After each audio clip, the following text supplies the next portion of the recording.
Pada waktu tu tuan-puan saya buat kira-kira, kalau saya kalau ada 5,000 sebulan, saya rasa dah okey dah. Tak kerja ada 5,000 sebulan. Okay?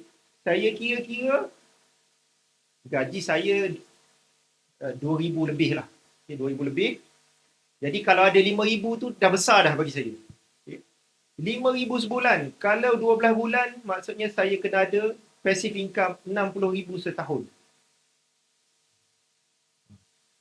Saya buat kira-kira berapa banyak duit yang saya kena letak dalam ASD ataupun tabung haji.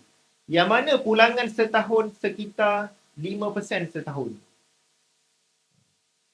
Daripada situ saya dapat satu figure, 1.2 juta. Jadi saya dah ada satu figure. Saya mesti kerja kuat, saya mesti cari duit, hinggalah saya ada 1.2 juta, saya tak kerja pun, saya ada passive income at least 5,000 sebulan. Figure dah ada dah.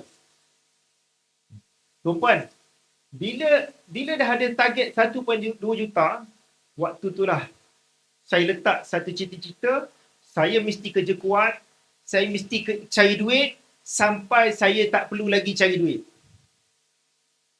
Tuan-puan, kena ingat, hari ni kita boleh bekerja. Hari ni kita boleh buat bisnes. Hari ni kita ada kudrat. Hari ni kita ada gaji. Besok, bulan depan, tahun depan, belum tentu kita ada gaji. Akan tiba satu ketika di mana kita tak mampu lagi bekerja. Mungkin faktor usia, mungkin faktor kesihatan, mungkin faktor musibah yang terjadi dalam hidup kita yang tak membolehkan kita bekerja. Waktu tu pasti akan tiba. Pasti.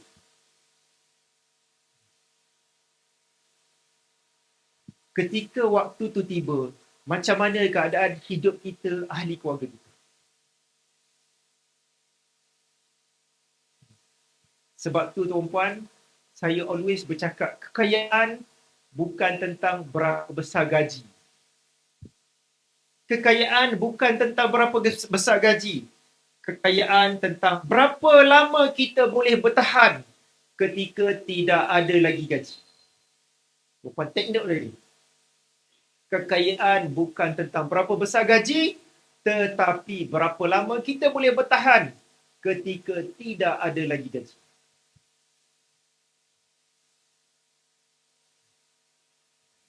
Kekayaan. Macam mana nak tahu kita berapa lama kita boleh bertahan? Ini formula kaya yang saya sentiasa ajar. Kaya, tuan-puan kena tengok ni. Berapa banyak tabungan yang kita ada. Yang kedua, berapa banyak harta yang kita miliki. Yang ketiga, berapa banyak hutang yang masih kita tanggung. Inilah yang menentukan berapa lama kita boleh bertahan.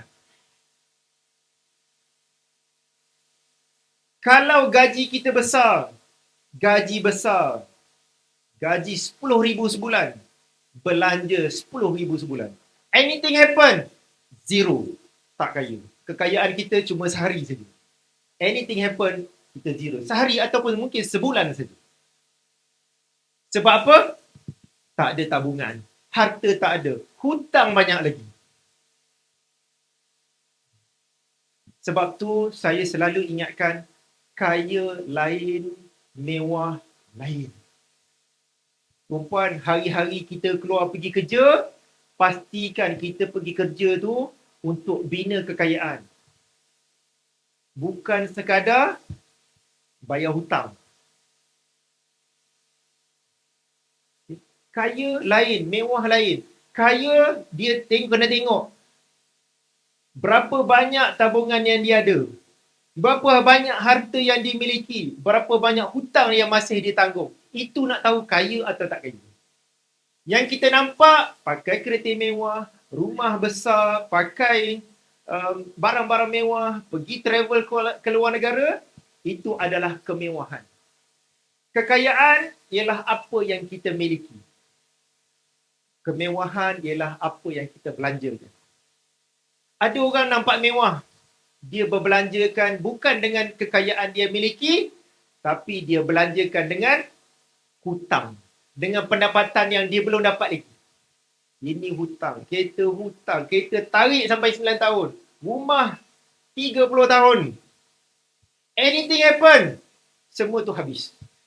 Kereta bank punya, rumah bank punya.